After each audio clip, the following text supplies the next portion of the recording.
નમસ્કાર દર્શક મિત્રો, ન્યૂઝ સ્નેપમાં આપનું હાર્દિક સ્વાગત છે. હું છું મેઘા ગ્રાવત અને જોઈએ આજના સમાચાર વિગતવાર. નેસ્ટ પબ્લિક સ્કૂલમાં નશા મુક્તિ અને જીવન મૂલ્યો અંગે પ્રેરણાદાયી સેમિનાર યોજાયો. તારીખ 22 જુલાઈ 2026ના રોજ અમદાવાદના નિર્ણયનગર સ્થિત નેસ્ટ પબ્લિક સ્કૂલ ખાતે વિદ્યાર્થીઓ માટે જીવન મૂલ્યો, વ્યસન મુક્તિ અને યોગ્ય માર્ગદર્શન અંગે ભવ્ય અને પ્રેરણાદાયી સેમિનારનું આયોજન કરવામાં આવ્યું. આ કાર્યક્રમમાં મુખ્ય વક્તા તરીકે MM દવે, નિવૃત્ત જેલર, સાબરમતી સેન્ટ્રલ જેલ ઉપસ્થિત રહ્યા હતા. શ્રી દવેએ પોતાના પ્રભાવશાળી વક્તવ્યમાં જીવનમાં શિક્ષક અને માતા પિતાના મહત્વ તથા તેમના અમૂલ્ય પ્રદાન વિશે સમજાવ્યું. તેમણે વિદ્યાર્થીઓને ડ્રગ્સ અને તમામ પ્રકારના વ્યસનથી દૂર રહેવા, ખરાબ સંગતથી બચવા તથા જીવનમાં યોગ્ય નિર્ણય લેવા માટે માર્ગદર્શન આપ્યું. ખાસ કરીને 19 થી 25 વર્ષની ઉંમર જીવનની અત્યંત સંવેદનશીલ અવસ્થા છે, જેમાં ખોટી સંગત, ભટકાવા અને કુપાત્રના આભાસી પ્રેમમાં પડીને જીવન બરબાદ ન થાય તે અંગે તેમણે વિદ્યાર્થીઓને સચેત કર્યા હતા. તેમના પ્રેરણાદાયી સંબોધનથી વિદ્યાર્થીઓ અને ઉપસ્થિત મહાનુભાવો ખૂબ પ્રભાવિત થયા હતા. કાર્યક્રમમાં સ્થાનિક કોર્પોરેટર સહિત અનેક મહાનુભાવો ઉપસ્થિત રહ્યા હતા. સમગ્ર કાર્યક્રમનું સુંદર આયોજન કેમ્પસ ડિરેક્ટર ચિરાગ શાહ દ્વારા કરવામાં આવ્યું હતું. કાર્યક્રમના અંતે વિદ્યાર્થીઓ સાથેના સંવાદ અને સન્માન પ્રસંગે વાતાવરણ પ્રેરણાદાયી બની રહ્યું હતું. રિપોર્ટર કશ્યપ રાવલ. हिमाचल प्रदेश અને દિલ્હીની વચ્ચે એક પ્રાથમિક શાળા, સાંભળજો મારી વાત બરોબર. એ પ્રાથમિક શાળાની અંદર 1 થી 5 ધોરણના વિદ્યાર્થીઓ ભણે, દીકરા દીકરીઓ, નાના બધા. 5મા ધોરણ સુધીના હોય એટલે 10-12 વર્ષની અંદરના બધા.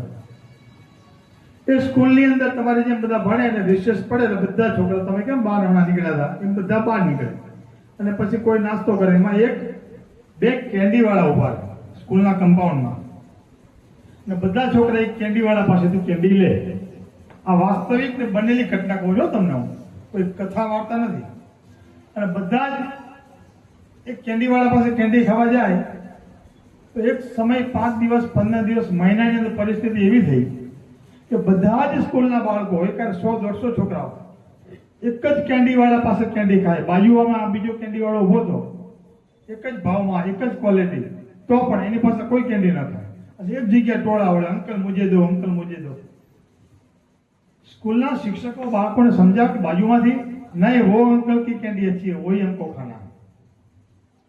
બાજુવાળા કેન્ડી વાળાએ શાળાના પ્રિન્સિપાલનું ધ્યાન દોર્યું કે સાહેબ એ કેન્ડી વાળો છે, એ કેન્ડીની અંદર રાઈના દાણા જેટલું ડ્રગ લગાવીને બાળકોને આપે છે. એક રાઈના દાણા જેટલું ડ્રગ્સ કુલ્ફી ઉપર લગાડીને ખાલી આપતો હતો. એમાં આખી સ્કૂલના 150 થી 200 નાના બાળકો એ ડ્રગ્સના વ્યસની થઈ ગયા.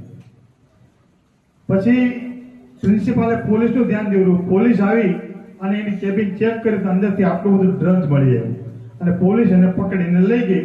પણ વાત ત્યાં પૂરી નથી થતી. એને પોલીસ પકડીને લઈ ગઈ, પણ બીજે દિવસે સ્કૂલમાં રિસેસ પડ્યો તો આવડા નાના બાળકો બહાર નીકળી રિસેસમાં અને કેન્ડી વાળાને શોધે ચારે બાજુ. વો અંકલ ક્યું નહીં આયે. બીજા બાજુમાં કેન્ડી વાળા ઉભા છે કે નહીં, વો અંકલ કો બોલાવો.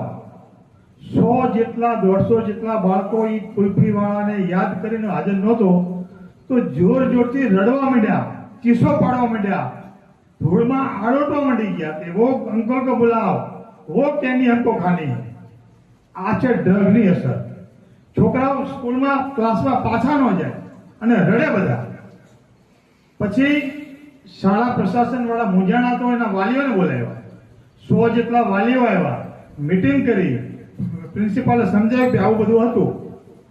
તો છોકરા માનવા તૈયાર નહીં, તોફાન, બસ વો કેન્ડી વાળો કો બોલાવો.